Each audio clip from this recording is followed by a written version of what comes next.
Empezamos. Estamos con Enrique Serrano, experto en ciberseguridad de la empresa HubSpot. Buenos días, Enrique, ¿cómo estás? Hola, muy buenos días. Encantado de estar aquí. Muy bien. Bueno, cuéntanos un poquito en qué consistió esa formación que viniste aquí a Ceuta a dar. Pues ahí en Ceuta lo que estuvimos haciendo fue un taller en ciberseguridad, viendo los diferentes, digamos, ataques que pueden ocurrirnos como ciudadanos y cómo protegernos de ellos. Eso es súper importante.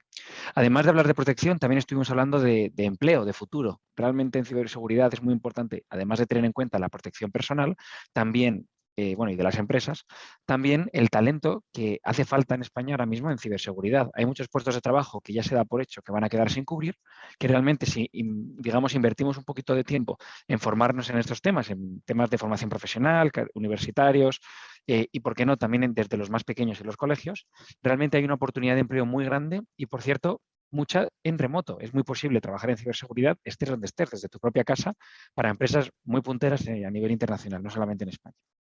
¿Y cuáles serían, ¿no? Esas pautas, esas formaciones, hacia dónde deberíamos mirar, ¿no? Porque precisamente Ceuta tiene puesto mucho la mirada, ¿no? En ese nuevo empleo emergente, ¿no? Siendo un poco más concretos, ¿no? ¿En qué formarnos para ser unos expertos en ciberseguridad y poder trabajar de ello?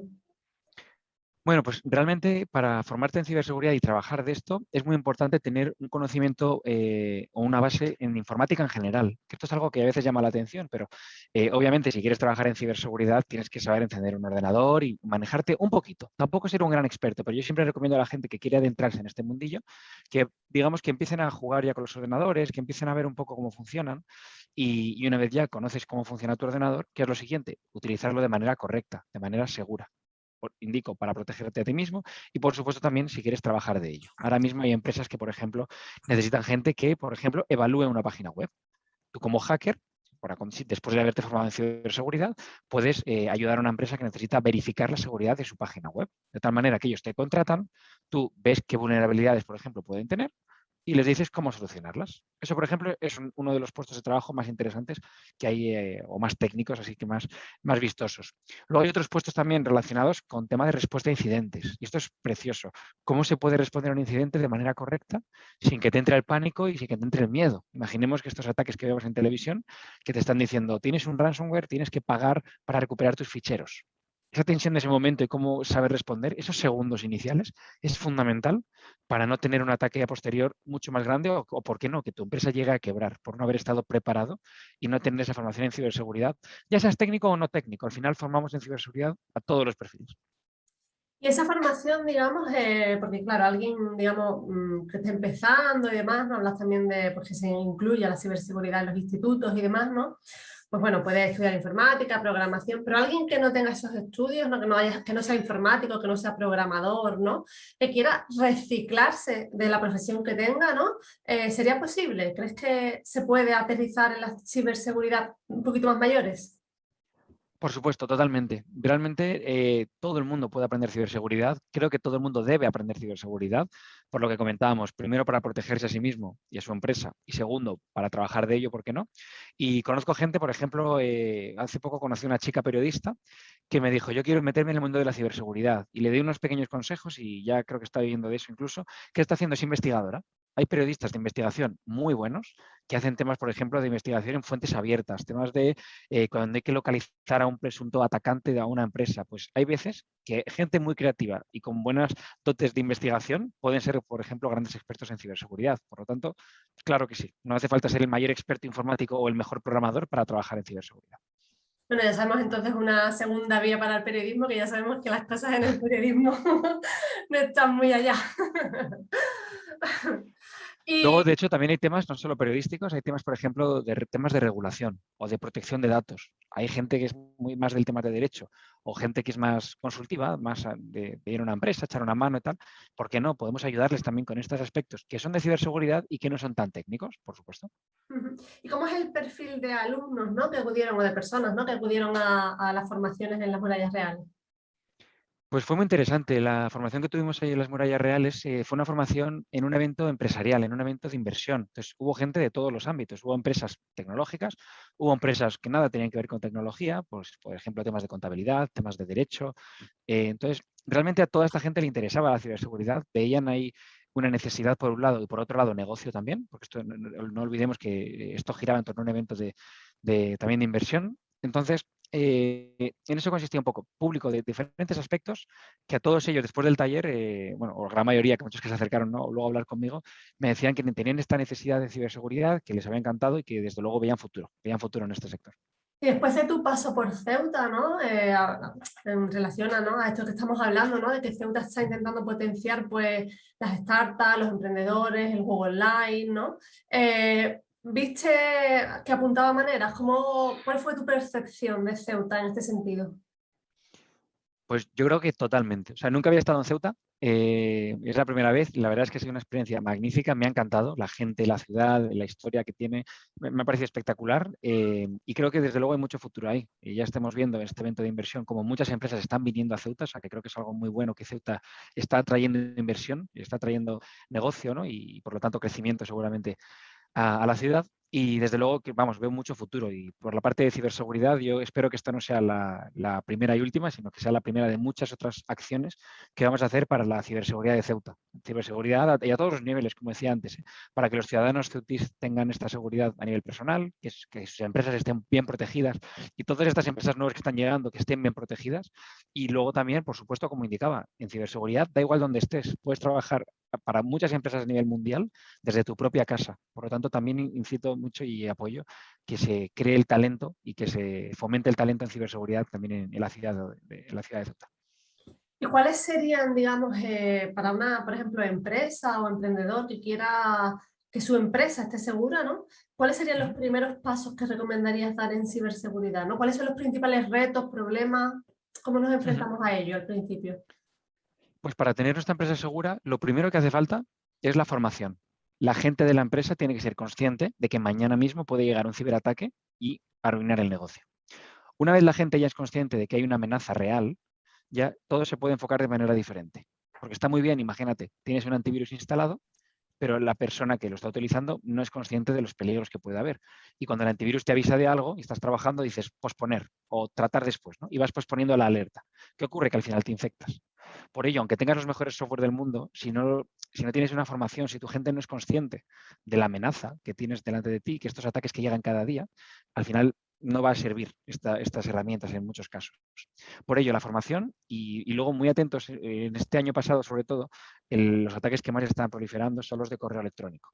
Cuando llegamos a la oficina a primera hora, vemos un correo que es una factura o que es un paquete que nos está llegando, que en muchas ocasiones coincide con la realidad. Estas amenazas que te hablan de un paquete que vas a recibir falso, imagínate que realmente esperas recibir un paquete de esa misma empresa. Pues ahí caes en la trampa, ¿no? Por eso siempre ser muy escéptico, tener una formación y ser consciente de que nos pueden atacar en cualquier momento, incluso si no somos temas gubernamentales o temas políticos o famosos. No hace falta. Todo el mundo es perceptible o todo el mundo puede sufrir un ciberataque en cualquier momento porque no hay empresa pequeña para los ciberdelincuentes. Claro, siempre tenemos un poco la percepción, ¿no?, de que atacarán a Facebook, ¿no? Y se caerá, no a mí, que soy una pequeña empresa, ¿no? No aquí en Ceuta y tenemos, yo que Claro, sé, una tienda de mariscos, ¿sabes? Sin claro, y embargo, esto es un error, porque en muchas ocasiones no somos el fin, sino un medio para un fin, pues, para un fin que ni siquiera podemos imaginar. Y pongo un ejemplo. A lo mejor tenemos una tienda, como decías tú, de alimentación y estamos vendiendo alimentación y ya está. Y nos hackea nuestro sistema de caja, las cajas registradoras, no podemos facturar ya. Digamos que aparentemente tampoco es tan grave, porque bueno, digamos que podemos vivir en efectivo, entiendo de alguna manera, pero a lo mejor desde nuestro ordenador que nos han hackeado, están luego hackeando a un tema político y la policía que va a venir a buscarnos es a nosotros posteriormente, ¿no? Porque realmente el ataque o la IP que queda registrada es la nuestra. Entonces hay veces que nos hackean a nosotros, pero no somos un objetivo final. Somos un puente para un ataque posterior. Y sin saberlo, estamos siendo cómplices de un ciberataque grande. ¿por qué, por ejemplo, yo que sé, cosas tan sencillas como cambiar las contraseñas con bastante frecuencia, ¿no? Es recomendable. ¿Por qué necesitamos cambiar tantas contraseñas? Bueno, más que cambiar la contraseña muy rápido, mi consejo siempre es utilizar el doble factor de autenticación. Es decir, además de un usuario y una contraseña, tener algo más.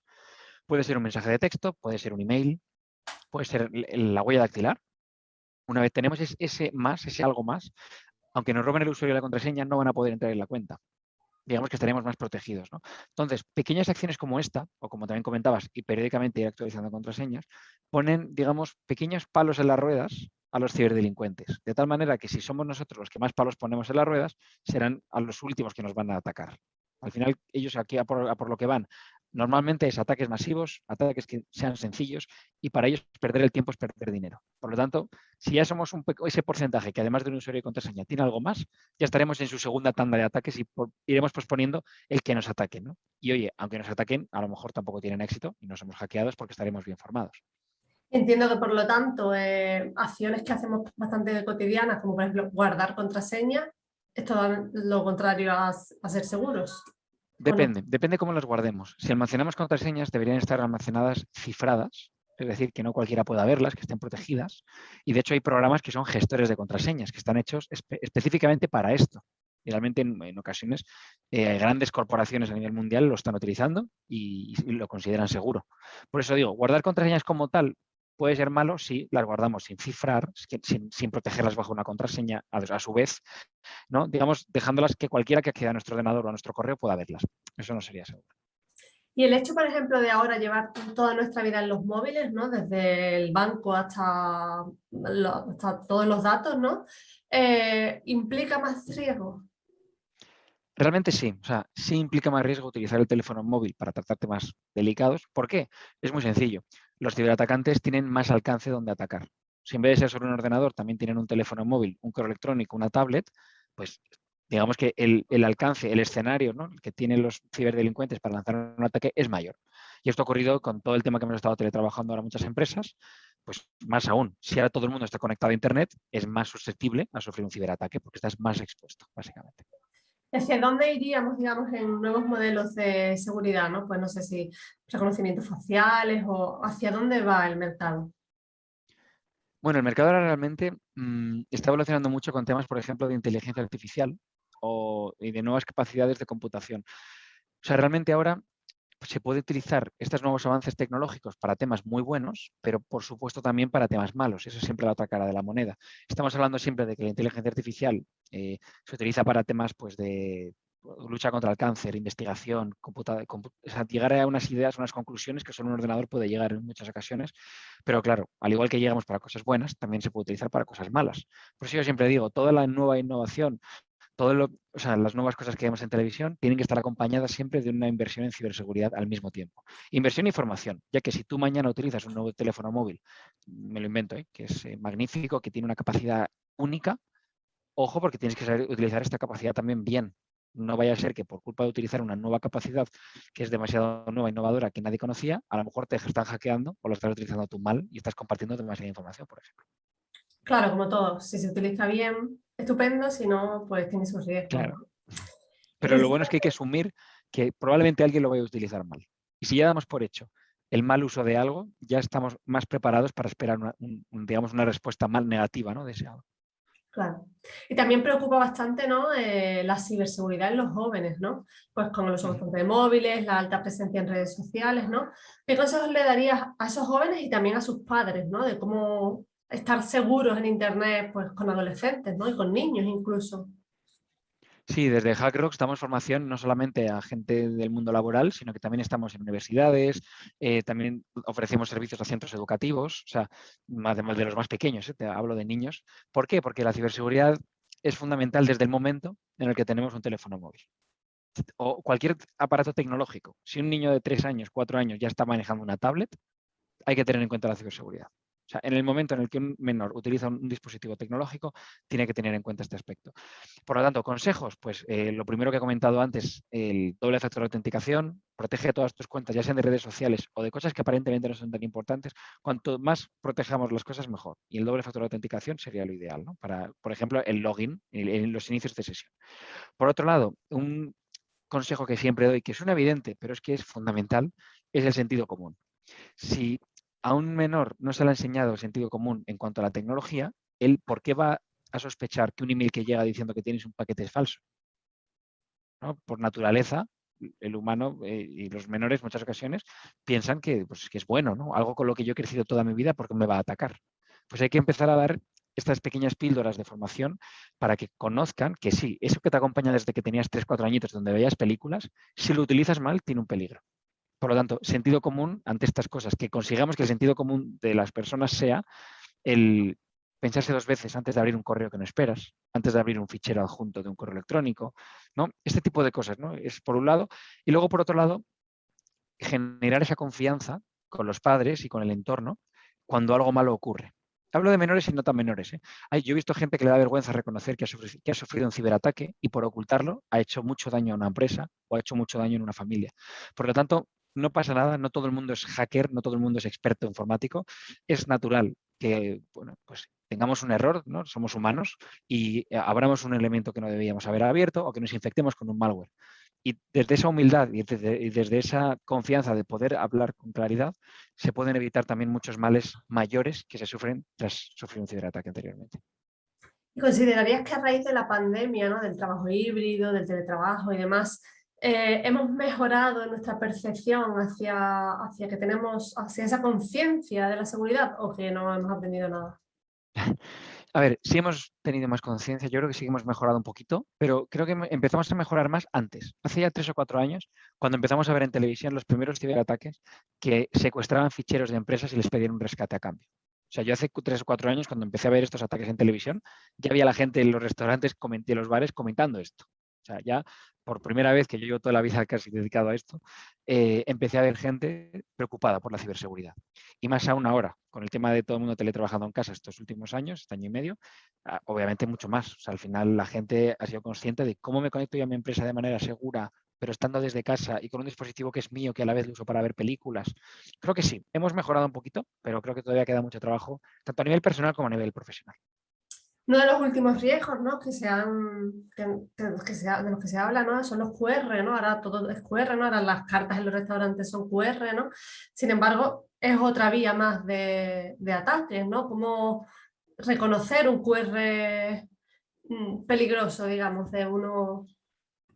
Sí, básicamente, de hecho, en el taller que dimos en Ceuta, les enseñé un pequeño ejemplo del peligro que tienen los códigos QR mediante una aplicación que tú escaneas el código QR, te bajas una aplicación que puede ser una carta de un restaurante, por ejemplo, que está muy de moda, y en esa app, además de ver la carta del restaurante, pues se puede ver, o se podría ver, por ejemplo, por la cámara delantera de un usuario, se le podría grabar en vídeo, se le podría geolocalizar. O sea, digamos que un QR te da acceso a un enlace normalmente y en ese enlace puede haber muchas cosas. Yo siempre digo un consejo, cuando escaneamos un código QR, depende del dispositivo, pero la gran mayoría de ellos te dicen, ¿quieres ir a esta página web? Entonces, que prestemos atención a esa web, que veamos que, por ejemplo, la web pertenece al restaurante, que si no pertenece al restaurante, preguntemos al restaurante, oye, ¿este es un proveedor de servicios tuyo que te proporciona la carta online o es tuyo o realmente es un fraude? Porque ya se está comentando que imagínate que vas a un restaurante y ves en una mesa un código QR. ¿Qué puede hacer un malo? Pegar encima otro código QR, que es malicioso. Y en ese momento ya estamos accediendo a un link que nos podemos descargar un malware, nos puede pedir información personal. O sea, un QR abre la puerta a un lugar en Internet. Entonces, seamos conscientes de ver muy bien esa URL hacia dónde va el QR, porque a lo mejor no es la carta del restaurante que esperamos ver, sino, pues eso, un ciberataque. Me comentabas, ¿no? Ya para ir terminando, ¿no? Que estáis impartiendo formaciones en institutos y demás, ¿no? Entiendo que los jóvenes están más abiertos a la ciberseguridad, pero ¿qué pasa con los mayores, ¿no? Porque si ya les daba miedo, yo qué sé, ir a sacar dinero solo a un cajero, ¿no? Abrirles el mundo de Internet, eso ya es... ¿Cómo le explicamos que tienen que acercarse a ello, pero al mismo tiempo con reticencia, sin que les resulte demasiado complicado? Pues yo diría, para, digamos, concienciar a la gente ya más mayor, no a los niños, que está claro que la tecnología les gusta y de hecho este mundo de la ciberseguridad siempre es atractivo, yo creo que para ellos. Para los que son un poco más mayores, yo siempre digo 2 cosas. La primera, puede ser hackeado aunque no seas nadie, ¿no? Que es lo que dice la gente. Yo no soy nadie. ¿Quién me va a querer hackear a mí? Puede ser hackeado aunque seas una persona anónima, ¿no? No nadie, una persona anónima. Y por otro lado, desde el momento en el que estás utilizando la tecnología, ya es algo que es casi responsabilidad. Pararte a pensar un poco cómo usarla correctamente, cómo protegerte. Y, insisto, no hace falta ser un gran experto en ciberseguridad para formarte un poquito más. Simplemente, de hecho, se puede hacer desde cualquier teléfono móvil o desde un ordenador. Si vamos a la sección de ajustes y ahí vamos a la sección de seguridad, simplemente con revisar esa sección hay muchos temas que ya nos van a dar que pensar. ¿Qué información compartimos? ¿Cómo la compartimos? ¿Qué acepto directamente sin leerme los términos ni condiciones? O sea, digamos que tener una conciencia para los más mayores de, aunque sea una persona anónima, me pueden hackear, aunque no sea un experto en ciberseguridad, puedo saber ciberseguridad y, en mi opinión, deberíamos saber todos ciberseguridad. Y tercero, tenemos un dispositivo tecnológico, necesitamos saber cómo se usa correctamente. Pues muchas gracias, Enrique. Un placer haberte tenido aquí en Ceuta ahora.